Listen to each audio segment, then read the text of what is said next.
Mais Robert peut aussi compter sur un autre soutien indéfectible. Ici, je suis la maman de mon fils. Donc,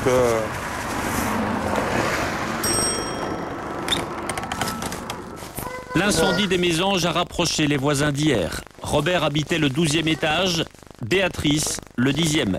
Avec ses enfants, elle s'est installée dans cette maison de QM et la famille recomposée s'est agrandie. Qu'ils font, hein? Kylian. Ah, il a impressionné.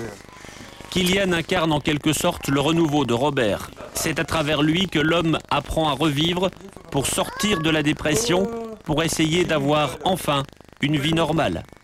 J'ai plus envie de me suicider quand même. Je n'ai plus ces envies-là. Je les avais, mais j'ai fait une cure pour la drogue quand même. J'ai fait une psychiatrie pour un traitement de plus de 350 médicaments par semaine. J'ai buvais là-dessus plus de 5 litres de rosé, plus de 24 carats par jour. Et je faisais que boire et prendre des médicaments toutes les heures, toutes les 2 heures. Le jour, le matin et la nuit. Pour essayer d'apaiser les nerfs, même de rien y penser du tout. Or qu'on y pense. Hein. Pour moi, j'ai même pas d'effet là-dessus. Donc... Oublier, c'est le plus difficile. Jusqu'ici, ni les médicaments, ni la vie de famille n'ont arraché à Robert les cauchemars gravés dans sa tête. Une odeur de fumée, par exemple. Le barbecue. Au moment d'allumer. Ça va un peu mieux pour ça, mais il y a toujours des... On y pense toujours au moins une fois. Quand on voit la télévision, des tours en feu, c'est automatiquement... On ne sait pas faire autrement. Pourtant, on lâche encore la fin de dire oh, ils doivent se demander quoi, ceux-là. Ben oui, mais non, on l'a vécu, on s'est demandé quoi. Vous en êtes sorti avec d'autres? Oui, je m'en suis sorti. J'ai eu du mal, mais je m'en suis sorti. Bah, comme je vous dis, le problème, c'est qu'on nous prend pour des rien du tout. On est obligé de vivre avec des trucs qu'on n'a pas demandé. Et pour moi, je vais répéter comme je dis sur le PC, hein, mais un peu plus poliment quand même. Et je pense qu'il y a des gens qui sont amusés avec l'argent des loyers. Je ne sais pas qui. Je ne connais pas les responsabilités ainsi, même que j'ai lu le dossier. Et je pense qu'ils sont amusés sans penser aux arrières. Et maintenant, il y a des retours et ils ne savent pas comment. Et le mensonge entraîne un mensonge. Le mal entraîne le mal. Moi, je le vois ainsi. Après l'incendie, Béatrice a dû se débrouiller seule. Ne lui parlez plus du logement social. Les dettes, les huissiers, les menaces sont un fardeau du passé. Grâce à un prêt social, elle habite sa maison avec ses nombreux enfants, dont celui de Robert. Suite à l'incendie et suite à la perte de sa femme, que je respectais beaucoup, donc qui est Laetitia, au fait, Robert et moi se sont liés d'une amitié très forte.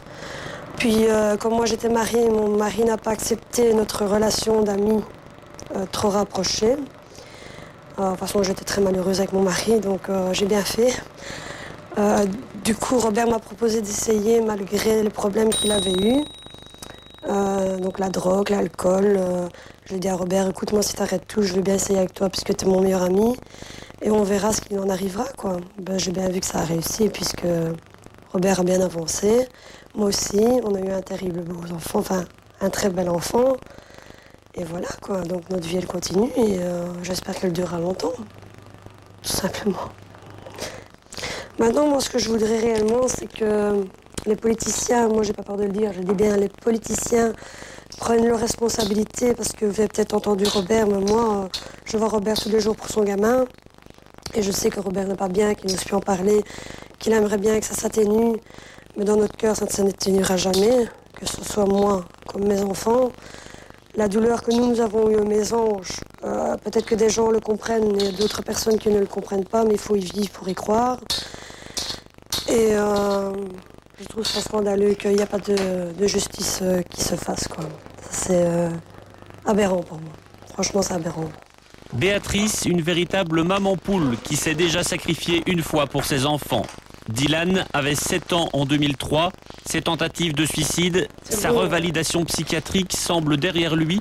Aujourd'hui, l'adolescent s'est choisi un avenir. Il s'est inscrit à l'école du feu.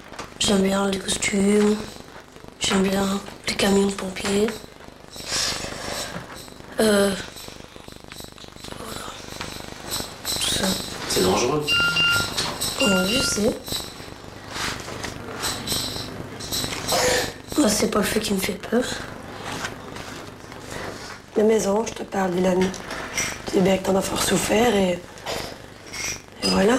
Ça te rappelle quoi les mésanges?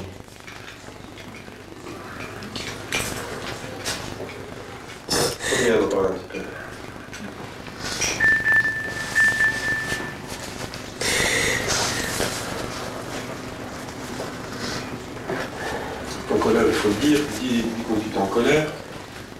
Qu'on parle ensemble. Il a toujours autant de mal, il a la même chose.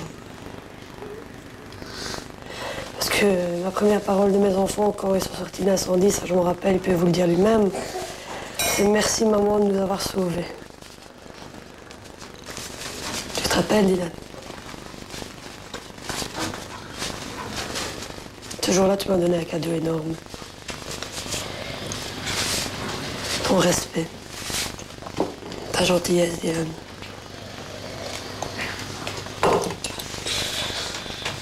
Qu'est-ce que tu penses qui va arriver pour les mésanges, toi, Dylan? Je sais pas. On va tomber dans l'oubli, tu crois? Je sais pas. Tu souhaites quoi, toi? Bah, Que la justice soit faite. bah oui. De toute façon, ils s'en foutent alors.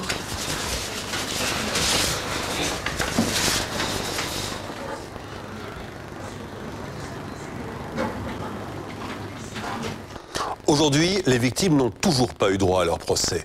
3 personnes sont inculpées. L'ancien bourgmestre de Mons, Maurice Lafosse, l'ancien directeur gérant de la Sorel-Lobo, Victor Zdanov, et l'ancien directeur technique, Jean-Michel Gosset. La Sorel-Lobo est aussi inculpée à titre de personne morale. Après l'incendie, le président du conseil d'administration de la Sorel-Lobo, Claude Durieux, a été nommé gouverneur de la province du Hainaut. Il a été blanchi par la justice. L'ancien directeur gérant de la Sorel-Lobo, Didier Donfus, pourrait peut-être répondre de ses responsabilités devant la justice. Après avoir essuyé l'affront du personnel de Toi et Moi, il a retiré sa candidature au poste de directeur gérant de la société. Reporter, c'est fini pour aujourd'hui. À la semaine prochaine avec Charles. Bon pied, bon oeil.